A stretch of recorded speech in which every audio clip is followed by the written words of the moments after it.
Hello and welcome to another edition of Spiritual Awakening Ministry. My name is Rob Baker, Senior Evangelist, and we're excited to have you with us for this particular sermon. This week's topic is what I think is a topic that we really need to discuss as a result of this being probably one of the biggest issues in the news over the last couple of weeks.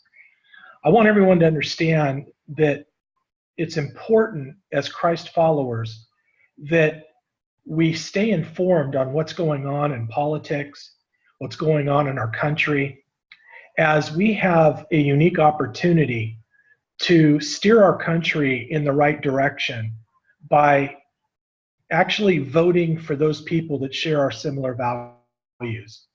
If we as Christ followers don't get out there and provide a voice, take advantage of voting, electing people that share our values, then what happens is secularism takes over. And when secularism takes over, then it moves towards what's called a progressive movement. And then that progressive movement starts to dictate values and laws based upon their own perception. And one particular topic that has been a really sizzle topic, especially, when dealing in the realm of politics. And typically you don't want to get politics involved with religion or faith, but this is really an important issue because there are certain people that I like to call our secularists or progressives that do not believe in the Bible. They, are always ridiculing Christians, ridiculing the Bible, but then they go ahead and they use the Bible to select certain verses and twist those verses to try to make some kind of a point to pull at the heartstrings of Christians and the rest of the country and also globally. So this particular topic that we're going to be focusing on today is a topic called Borders, Walls, and Gates. Does God require countries to have open borders and open immigration? Understand that this has nothing to do with anything negative against anyone that's trying to come into this country legally. This isn't about anybody that is from Latin America descent. Matter of fact, when we talk about illegal immigration is for anyone coming into this country illegally. Unfortunately, the ones that are kind of having the most high profile on this are in fact those coming from Latin America countries, because Mexico obviously borders on the United States border. And it's easier for them to get to our country versus someone else, let's say in Somalia or Pakistan or Norway or Australia or anywhere else around the world. So we need to take a good look at this and understand that just like any other topic in human existence and daily life, there's an answer to everything. And the answer actually is available in the Bible. And the Bible really proclaims the truth. And we're going to go through and share with you some important verses in the Bible that relate to things that are actually happening today. Unless you've been in a cave, have been completely asleep, you've probably noticed on your cable news channels, newspapers, social media, the outrage of people that are going crazy about the illegal immigration issue, specifically in regards to what's called the no tolerance rule that the President of the United States enacted not too long ago. And we first need to identify, what does that really mean? What that means is the President of the United States says that we're going to have a zero tolerance policy to where we're going to follow the law. This isn't about changing the law. This isn't about putting an executive order in. This is about following the Constitution, following his oath of office that he would stand for the Constitution and also respect the laws of the United States. And he's following federal law. And laws are created by Congress, not by the president. So when we talk about the laws that are being initiated, these are laws that are actually on the book And if those laws aren't satisfactory to the majority of people in this country, then those laws need to be changed through Congress, not through the pen of the president like we've seen in other administrations. But when we take a look at the incendiary media in regards to how they portray this particular issue, they're trying to put into the light that the United States is the bad guy. The United States and the current administration is evil for what it is that they're doing. And the media has been really good at placing pictures and taglines and phrases and really putting a spotlight on what I like to say the majority of Americans that believe that we should be without borders, that we should just allow anybody into our country no matter who they are or what value or non-value they bring. And one particular issue that's been very concerning is the fact that this big push for the open border movement is now trying to abolish an organization called ICE. And ICE is one of the organizations, government entities, that helps protect us against criminal illegal aliens and those that have actually come into the country illegally that overstayed their visas. And then the other hot topic is when a law is violated by coming into this country illegally, those people that violate that law are arrested. And unfortunately, when arrested, they have to be separated from any minors that they brought with them.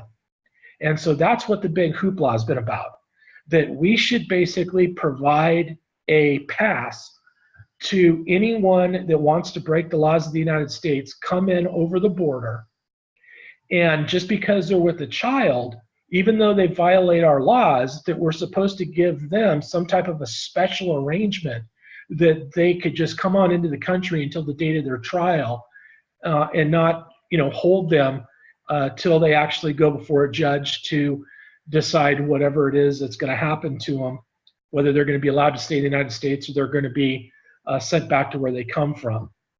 And so instead of being objective in how the news is actually portraying this, it's almost becoming pictures of propaganda, to where they're showing all of these pictures that pull at the heartstrings of America, the country that is the most generous of any country in the United States. The United States that's at $21 trillion in debt, but we're still the number one supporter of nonprofit causes throughout the world, helping people all throughout the world, not only having our military defend other countries, but also our country sending billions of dollars to all these different nations, some that like us, some that don't. And nobody around the world, no other country does what we do, in addition to having an open border, technically, like we do have, an immigration process that is unlike any other process globally. I've traveled all around the world, and I can assure you this, every time I go into another country, there are rules that you have to follow or you're arrested. Matter of fact, if I happen to bring a child with me and I violate those rules, guess what? I am arrested and the child is taken away. That's how it works globally in any country.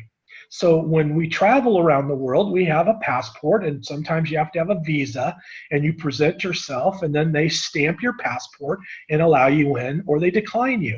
That's how a country works. That's how borders work. But based upon what's going on in the news today, and we hear this term fake news, there's no doubt that the news is really becoming a propaganda arm for a specific movement to try to erode all the values that this nation was founded upon. So let's take a look at what I like to call facts, a tagline called documentation beats conversation. Instead of getting emotional, instead of being upset about things that you may not agree with, there's a lot of laws that we probably don't agree with, but we got to follow them. Well, let's understand what's really going on in regards to the facts behind what everybody's so upset about. The first thing that we want to talk about is the organization that people actually want to now try to make the bad guy, the bad federal entity and try to get them removed. And this is an organization called ICE. And ICE is an organization that basically helps, once again, in working with the Border Patrol and other agencies of removing illegal immigrants and those that have committed crimes back to their countries. And so if you don't know what ICE stands for Immigration and Customs Enforcement. It's an entity that was basically put in place. It took over another agency after 9/11 to really focus on illegals, especially those that were involved in terrorism. And so let's take an opportunity to learn a little bit more about who ICE is, because if you watch the news and you watch the talking heads, you're not going to learn what ICE is about other than their so-called bad guys, evils, taking people away from their parents. So the report that I just illustrated, this report summarizes the U.S. Immigration and Customs Enforcement and enforcement and removal operations during the year 2017. The enforcement removal operations identifies, arrests, and removes aliens who present a danger to national security or a threat to public safety or otherwise undermines border control and the integrity of the United States immigration system. ICE shares responsibility for administrating and enforcing the nation's immigration laws with U.S. Customs and Border Protection and the U.S. Citizenship and Immigration Services. Now, what are the duties that are also included that are not highlighted in this? They participate in drug enforcement with the DEA, going after illegal immigrants that are bringing drugs into this country.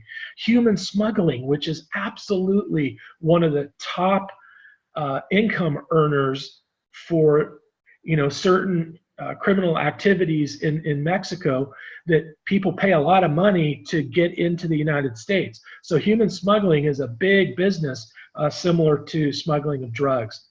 Sex trafficking, that is a big deal. And it's amazing how many of these so-called victims that are being torn away from their parents are actually becoming victims of sexual predators as they're traveling throughout South America to get to the border. Some of them have been kidnapped. Some of them have been kind of collected on the way. But at the end of the day, there's been a lot of sex trafficking and a lot of children that have been violated by this criminal activity, but you don't hear that in the news. Another important duty is international terrorists and international gangs that have infiltrated into our country.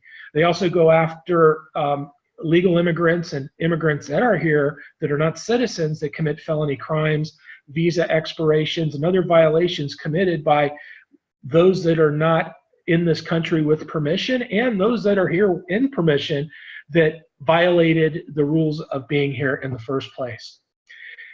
Here's what we like to call, an overview real quick of what we call the ICE enforcement mandate. And their mandate is, number one, they go after those that have been convicted of any criminal offense, have been charged with any criminal offense that has not been resolved, have committed acts which constitute a chargeable criminal offense, have engaged in fraud or willful misrepresentation in connection with any official matter before a government agency, have abused any program related to public receipt of public benefits, are subject to a final order of removal but have not complied with their legal obligation to depart the United States, or in the judgment of an immigration officer, otherwise pose a risk to public safety or national security.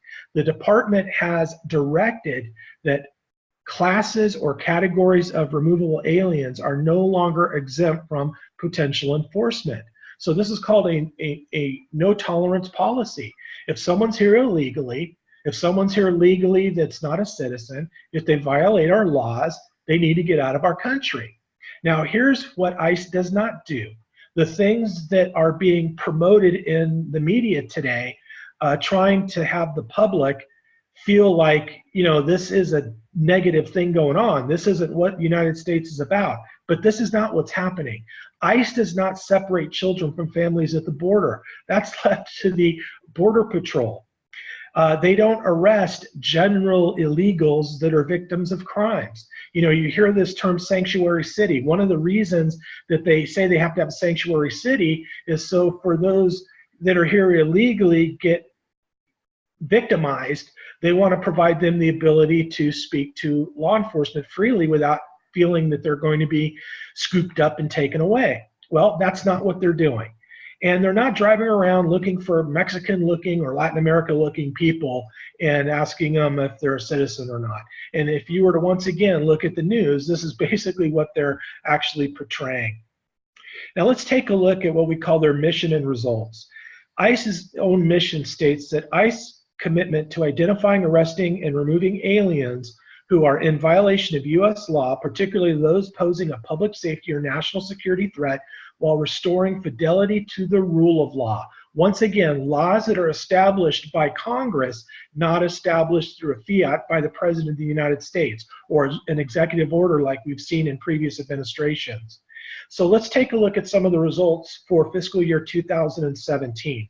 ICE conducted over 143,470 overall arrests. Of these arrests, 92% had criminal convictions, a pending criminal charge, were an ICE fugitive, or were processed with a reinstated final order for deportation. ICE conducted a total of 226,119 removals resulting from ICE arrests that increased about 27% from 2016. So ICE says that the increase in interior removal restores the integrity of our nation's immigration system and enhances the safety and security of the United States and its citizens. Now, you'll hear all the time that illegal immigrants do not cause crime, that all of the people that are coming into our country are really good family people. They're here looking for a job. They're all good people. And when anyone raises the question of how do you know who these people are, you're all of a sudden a bigot, a racist, or whatever other tagline that's going to be thrown on you. But here's, once again, the facts, the documentation. I put some of these things in red to point out the ones that are most concerning. Traffic offenses, DUIs. How many of these DUIs have left people dead as a result, or maimed, or injured as a result of those actions? Over 80,000 DUIs in 2017. Dangerous drugs like fentanyl, which is killing thousands and thousands of Americans in the United States today. Over 76,000 arrests. And by the way, these are the ones that were actually caught. Imagine what's going on that has not been caught. So, you know, these numbers would be substantially higher if we went on 100% capture rate, which never happens, which really capture rate's probably about 10%, if that. Burglaries, about 12,000. Weapon offenses, over 11,000. Sexual offenses. These are sexual offenses that are not a part of a commercial or sex trafficking. That's over 6,000. Robbery, that's over 5,000. Forgery, over 5,000. That's a situation where people are not only forging documents like false social security numbers, but also in regards to identity theft. Sexual assaults, homicides. Over 1,800 homicides are attributed to those that have come into the United States illegally just in 1 year in 2017. Think about this for a second. How many American lives are worth continuing illegal immigration and the policies that are currently happening? And we'll once again get to the biblical side of this in a couple of minutes. Kidnapping, over 2,000. Commercialized sex trafficking offenses, 1,572. So once again, when we analyze and take a look, and you hear the news reports that, oh, these people are all great and they're all perfect. Well, you know what? There are some great families. There are people that are trying to better their lives. They come over in the United States to try to get out of difficult situations. But at the end of the day, those people need to come into the United States legally, not illegally. Now let's take a look at what illegal immigration does cost. And one particular topic is incarceration. So with those illegal immigrants and immigrants that do come into the country illegally but violate some law, there's over $1.2 billion alone going to illegal immigrant incarceration. That basically is about $29,226 per year on each inmate. Think about all the homeless veterans that we have in the United States, all of the people that are homeless that are not veterans, that are living on the streets, that are hungry, mental issues, children that are going without food in the United States living on the streets. Maybe that money should be redirected to our people, the people that are citizens first, are part of our family here in the United States. And basically 660 million per year, or 1 million per day, go to inmates who already have received deportation orders, meaning that they should have already been out of the country, and they're not. They got rearrested. So we got to get over this situation that illegal immigration is something that doesn't cost this country anything. Matter of fact, you'll hear this all the time, especially those in California that want to say that, well, gee, those that are here illegally actually contribute economically to the state and to the nation. And they try to paint this picture that the more illegal immigration that we have, the more revenues are generated to stimulate the economy. Well, here's the reality, and that's a total lie. The fact is that illegal immigration costs the United States federal government and state and local governments a negative of over $115 billion a year. And that's broken down here. And let's kind of do the math. And I always like to ask somebody, especially those that are trying to put the information out there to support illegal immigration, that illegal immigration actually helps bring economic prosperity to a state, a city, or a nation. This is where they need to actually grab their calculators. So let's take a look at the first thing here. It says total federal expenditures. Just on the federal side, it's over $45 billion. Then if you take the total state and local expenditures, it's over $88 billion. That's 134 billion, close to $135 billion that it costs annually. Now let's take a look at federal taxes that are paid or contributed by illegal immigrants. That's about 15 billion. When you take a look at what they contribute on state and local taxes, that's about 3.5 billion, a total of 18, close to $19 billion. When you take the total amount of expenditures less collections, that gives you a negative of $115 billion. Imagine what our country could do with $115 billion a year that was redirected to other areas, or maybe helping in lowering our rate that we have on our national debt, which is over $21 to $22 trillion. Illegal immigration costs, this is kind of the breakdown. For federal justice enforcement, it's over $13 billion. For total welfare programs, especially meals in schools, where we actually have to pay for illegal immigrant children to go to school. That's over $5 billion, close to $6 billion. Then total overall federal expenditures with different breakdowns, you're looking at about $45 billion a year, just broken down in that way. If you want to take a look state by state, we put this graph together. And by the way, the websites are listed on some of the slides that you could go to and pull this information up yourself and learn about the details, learn about the facts, get yourself educated. I hear all the time Christians that say, oh, I don't want to get involved in politics. I don't want to get involved in what's going on around my community. Well, if you don't get involved, then there's others that take over, and then now destroy your way of life, destroy your value system, start enforcing their values onto you, which may not be something that coincides with what the Bible has to say or our faith. And so when we take a look at this, just look at the first two, for example, California and Texas. Just California alone, with kids and aliens, they estimate, now this is probably a lot higher than this, 3 million illegals with family and kids. And so basically, how much does it cost per alien? Over $6,000 per person a year. And then you take a look at the red, what does it cost? So if those in California are saying, hey, all this illegal immigration is bringing us so much wealth and prosperity to our state, in reality, it's costing the state $23 billion a year. Texas over $10 billion a year. So at the end of the day, illegal immigration does not pay.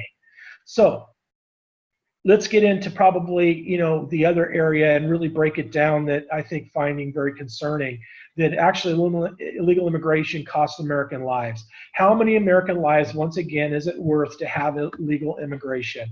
And let's just take a look at one state, the great state of Texas.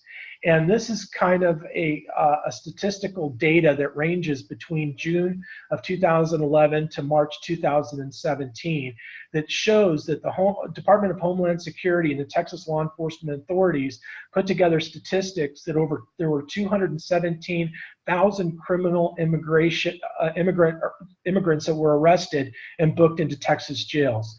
And then we come down here and look at this, and this is pretty unbelievable. It was revealed that these 217,000 criminal immigrants had jointly committed nearly 600,000 crimes, meaning an average of 3 crimes per illegal immigrant. Well, they should have been gone the first time, let alone being caught when they came in here illegally. So let's see what the cost is.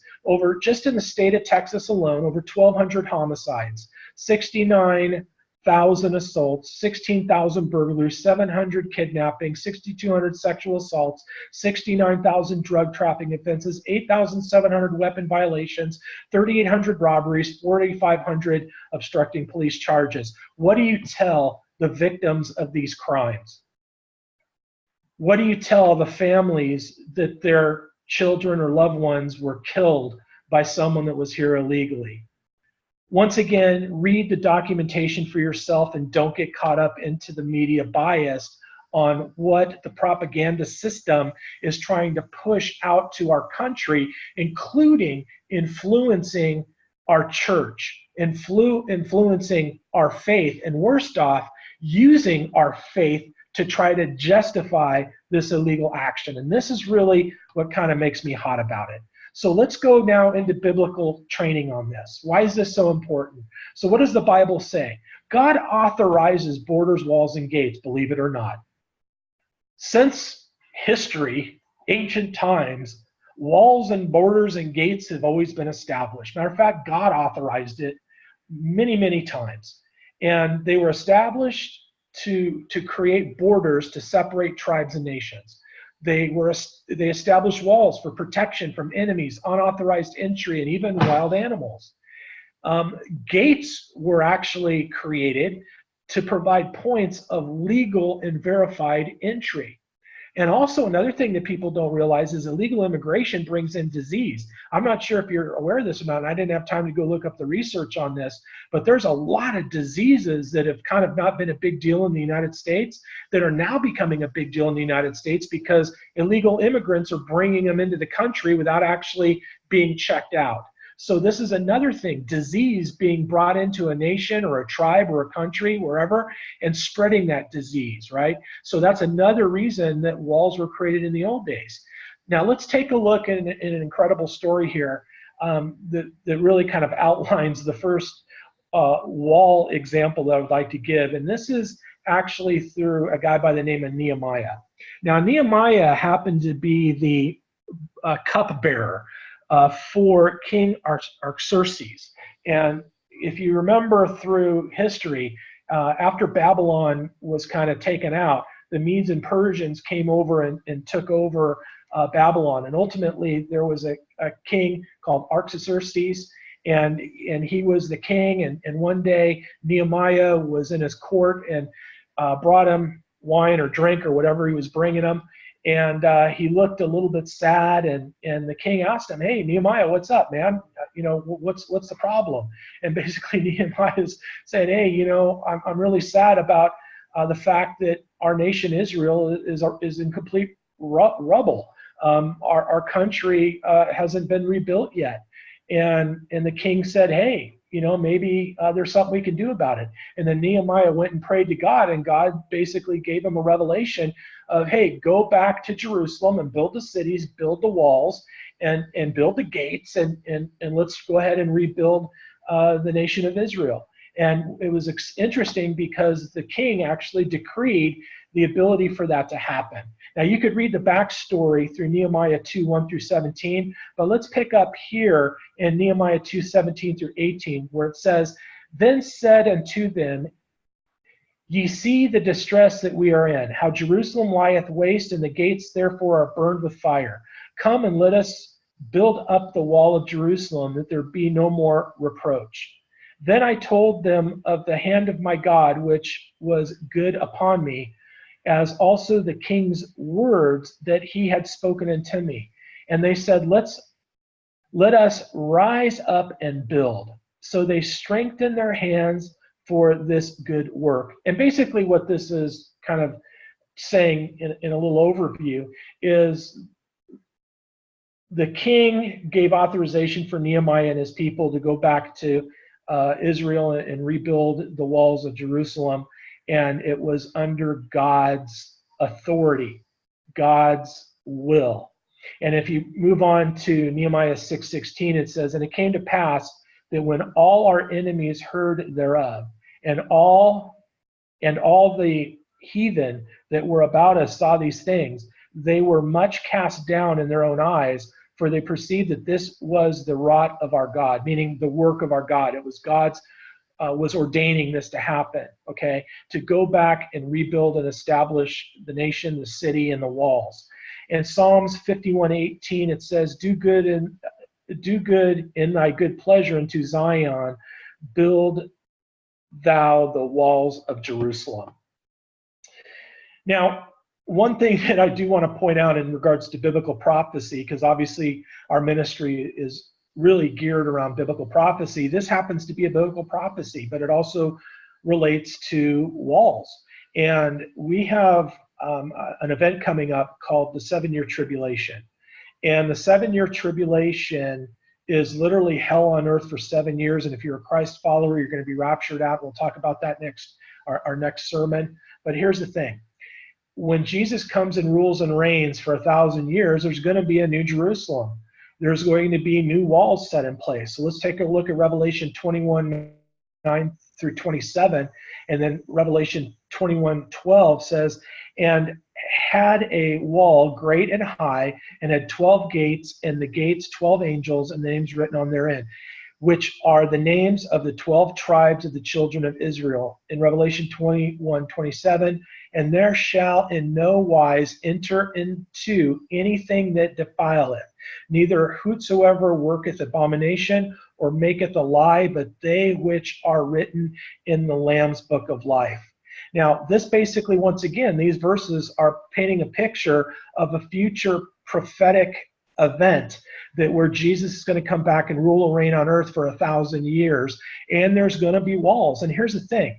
There are going to be those that have been changed into the body similar to Christ. And we'll talk in a future sermon of what that body is going to be, but it's a terrestrial body. It's a body not like the body that we currently have. So there's going to be two sets of bodies. There are going to be those that have already received Christ or are part of the rapture, those that have died before, they're going to have these celestial bodies. And during the millennial reign, the 1,000 years, there are people that are still going to be in what we call human form, human body, that those human form bodies are not going to be like what we have today, but those are going to be bodies that actually are more like the days of Noah, the days like Methuselah, those days that, where people lived 1,000 years, okay? I mean, it's just amazing.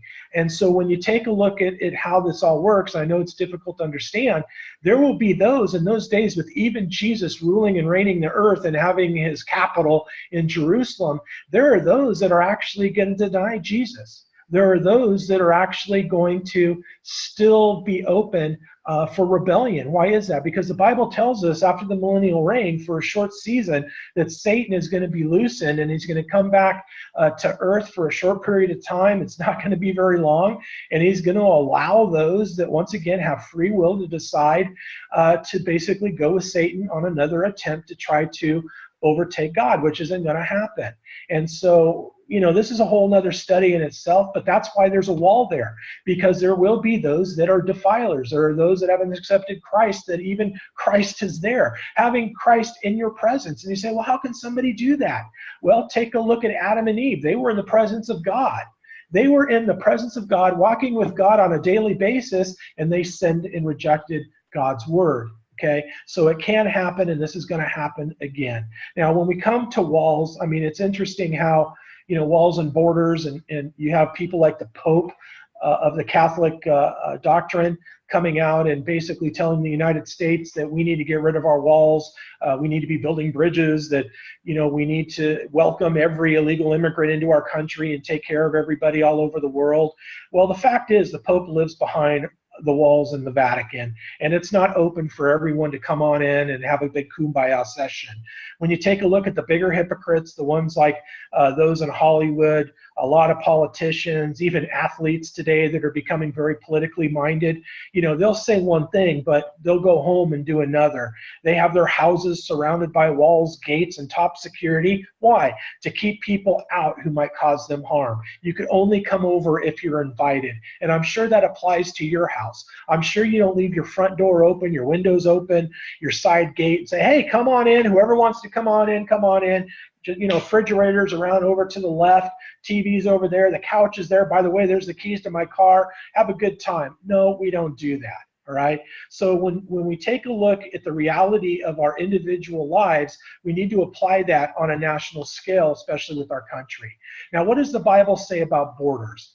Well, it says a lot about borders. There are many, many, many verses throughout the Old Testament and the New Testament talking about establishing borders and walls. So let's take a look at Deuteronomy 3:16.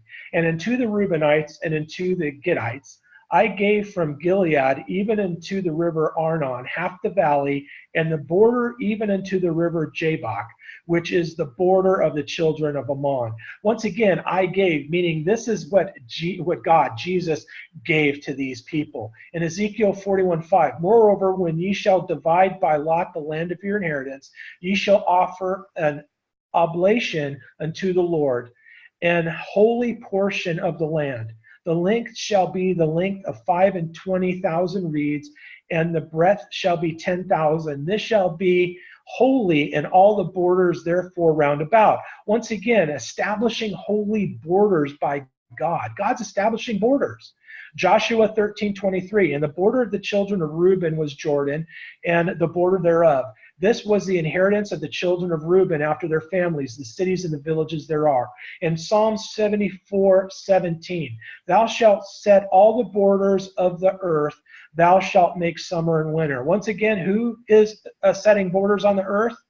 God is setting the borders on the earth. In Psalms 147:14, he maketh peace in thy borders. In Exodus, it says, for I will cast out the nations before thee and enlarge thy borders, neither shall any man desire thy land when thou shalt go up to appear before the Lord thy God thrice in the year. Once again, establishing borders and not allowing those that desire or covet someone's land to come in and take it over. In Joshua 22:25, it talks about borders. In Jeremiah 31:17, it says borders again. Ezekiel 47:13, it says borders again. In Proverbs 15:25, it says it again. So once again, we can go all day long, but we don't have time to go through it all. And here's what really kind of is concerning. We call them the feel-good Christians, the ones that Jesus talked about being what's called lukewarm, people that want to have it both ways, those that don't stand for Christ but are having no problem in talking about Christ. And what's really sad is some of the politicians on a certain part of the aisle are really bloviating this right now. The same ones that support killing unborn children, God's creation, the same ones that basically say, no, you can't have prayer and Bible into school, that you can't have a coach pray on with his players. I mean, it's just insane. They're the ones that come out and really push this agenda of separation of church and state, which never was something that was ever attended. And that's a whole nother topic in itself. But let's take a look at this, a liberal interpretation on immigration. So you're going to see this one. This is one of the verses that the lukewarmers and the secularists will throw out to try to pull the heartstrings of Christians. In Deuteronomy 10:17-19, and I'm just going to go to the red there, it says, he shows love to the foreigner living among you and gives them food and clothing. So what they're saying is, hey, here's God's rules. It says any foreigners coming into your country, you got to give them food and give them clothing. Well, here's the problem with their interpretation. Number one, there's no mention of illegal immigration. Number two, in those days, foreigners were considered non-citizens with permissions to enter the country. And also citizens, non-citizens were actually allowed to live fully and, as long as they want to in that country, but also based upon a vetting. This does not mean any country or government is responsible for a foreigner or even their own citizens, food, clothing, healthcare, housing, for illegal immigrants, legal immigrants, or anybody else. The government is responsible for just a few things, especially in our country. Our founding fathers established a constitution, a Declaration of Independence, put rules around what the federal government was supposed to do. And number one, it was supposed to be small. It wasn't supposed to be gigantic, where we have millions of federal worker employees today and all these goofy government, I don't know what you want to call them, these government entities that basically kind of dictate the life where they shouldn't be. And what we're supposed to do is we're supposed to have government do one main thing, and that's to protect our borders and protect from enemies from outside our borders and within our borders. That's their biggest mandate. Okay, and so when we talk about ancient times, which even comes in relationship today, even in ancient Egypt, any foreigner was required to receive permission by Pharaoh to come in. So let's give you a great example of this. For those of you that know the story of Joseph, Joseph was obviously brought into Egypt as a slave and ultimately arose to the number 2 position. He actually was the second in charge, and there was nobody that had more power than Joseph other than the Pharaoh himself. And what's interesting is that the laws and rules of Egypt in those times was that Egypt only allowed those that came into their country to come in based upon legal immigration. And let's take a look at something that's pretty interesting, because even the number 2 guy in charge actually didn't violate the law when he really could have. He could have just brought his family in and ordained it, made it happen, but he didn't. He followed the law based upon what was going on with that particular country. And in Genesis 47:3-6, and we're just going to kind of go through this real quick. And they said to Pharaoh, "Your servants are shepherd as our fathers were." They said to Pharaoh, "We have come to sojourn in the land, for there is no pasture for your servants' flocks, for the famine is severe in the land of Canaan, and now please let your servants dwell in the land of Goshen." Then the Pharaoh said to Joseph, "Your father and your brothers have come to you. The land of Egypt is before you. Settle your father and brothers in the best of the land. Let them settle in the land of Goshen." Once again, legal immigration, invited, doing it how it's supposed to be done, not forced upon the Pharaoh. Now, once again, let's go into another liberal interpretation. This is in Matthew 25:41-46. I'll just kind of do the bold areas. "For I was hungry and you didn't feed me. I was thirsty and you didn't give me drink. I was a stranger and you didn't invite me into your home. I was naked and you didn't give me clothes. I was sick and in prison and you didn't visit me." And then going down, it says, "I tell you the truth," this is Jesus talking, "when you refuse to help the least of my brothers and sisters, you're refusing to help me." So once again, this is the liberal interpretation of, hey, this supports illegal immigration. This means everyone throughout the entire world has a right to come into the United States, and our government is supposed to allow them in and also feed them, house them, clothe them, educate them, and do everything else, right? Well, that's not right. Matter of fact, this verse is used more times than not to twist the real meaning, only in an attempt to shame people into accepting open borders. This verse really relates to you as an individual. Because you all know somebody or may come in contact with somebody that is in need of help. You come into an opportunity, you run across someone, you have the means to help them, and you decide not to. This is what Jesus is talking about. This isn't talking about illegal immigration and what the government is supposed to do. Remember, this is about relationship. This is about what Jesus says to you as an individual. He's not talking to the government, and it's important to understand that. So Moses even knew the difference. When Israel left Sinai to the Promised Land, they needed to pass through Edom in southern Jordan, and getting permission of the host nation was required. So let's take a look at Numbers 20:14 through 21. So Moses sent a messenger out to this king of Edom, and they said, please let us pass through your land. And then, we're not going to drink of the well. We're not going to mess anything up. We're not going to take any food. We're just going to pass through. We're not going to do anything. You don't have to provide us health care. You don't have to provide us education, nothing, okay? We're just passing through to get where we're going to the Promised Land. But the king of Edom said to them, you shall not pass through, lest I come out with a sword against you. And the people of Israel said to him, we will go up by the highway, and if we drink of your water, I and my livestock, then I will pay for it. Let me only pass through on foot, nothing else more. But he said, you shall not pass through. Matter of fact, the king of Edom even took his soldiers out there and were ready to basically go to war with the tribe of Israel that was now moving towards the Promised Land.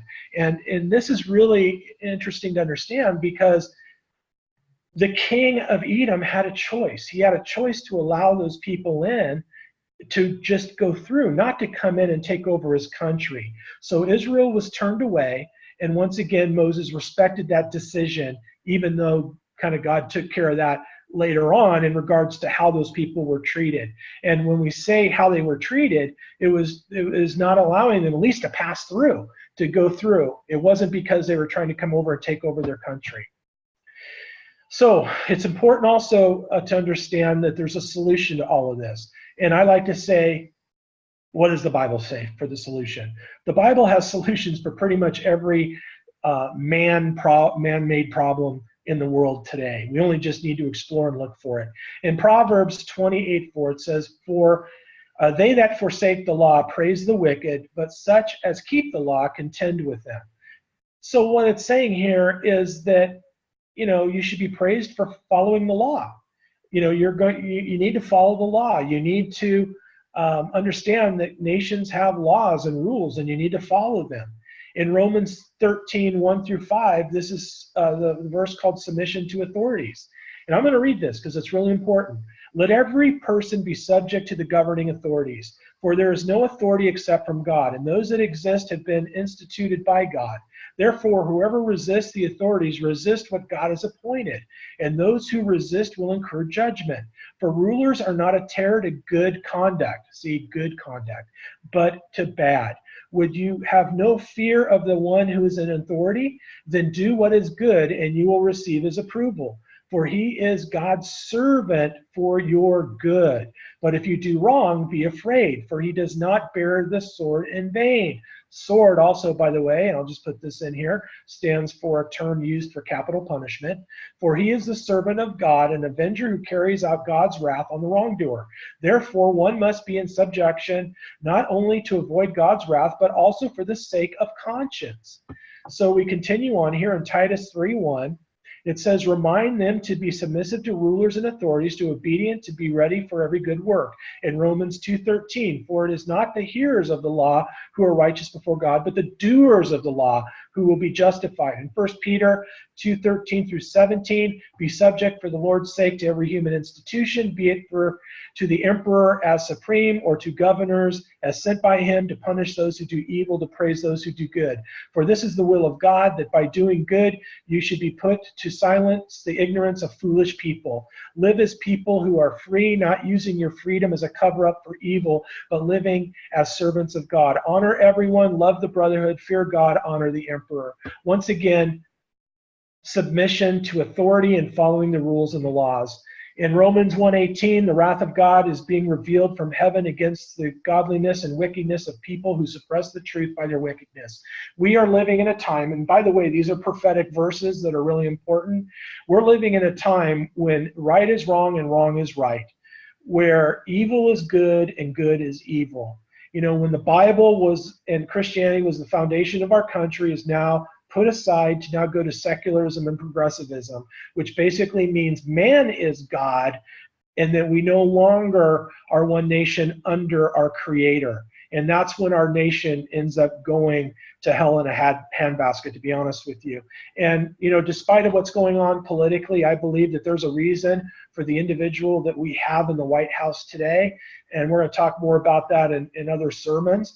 But at least this particular administration is trying to do what's right, trying to follow the laws that are established, not trying to break laws or recreate laws with a pen and a phone, and basically going out there and following the law. And if the law needs to be changed, that needs to be done through Congress and through the legal means of what's set forth in our Constitution. In Romans 1:22, it says, although they claimed to be wise, they became fools. You can see this on the TV cable outlets every single day.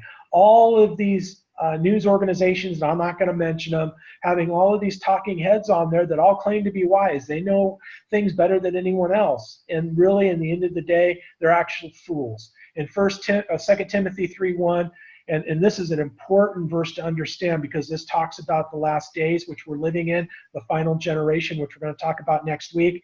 In 2 Timothy 3:1, it says, this know also, that in the last days perilous times shall come, for men shall be lovers of their own selves, covetous, boasters, proud, blasphemers, disobedient to parents, unthankful, unholy, without natural affection, truce breakers, false accusers. That's going on big time in the news today.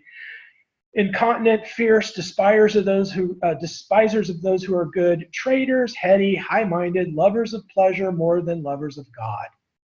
Tell me that isn't a good overview of how society and the world is today in this generation.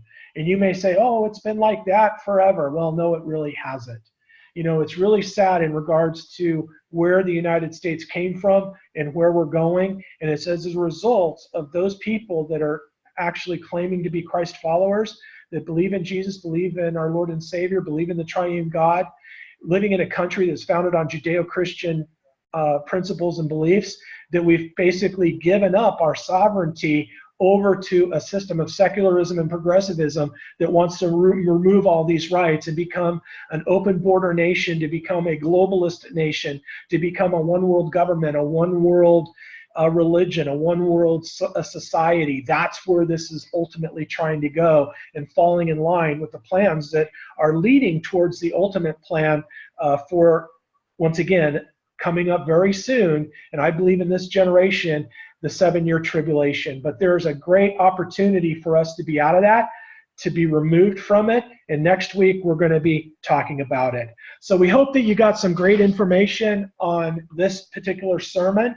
Once again, this isn't about bashing any race. This isn't bashing any country. This is talking about what the Bible has to say in regards to walls, borders, gates, and also legal immigration versus illegal immigration, and applying what the Bible has to say to it.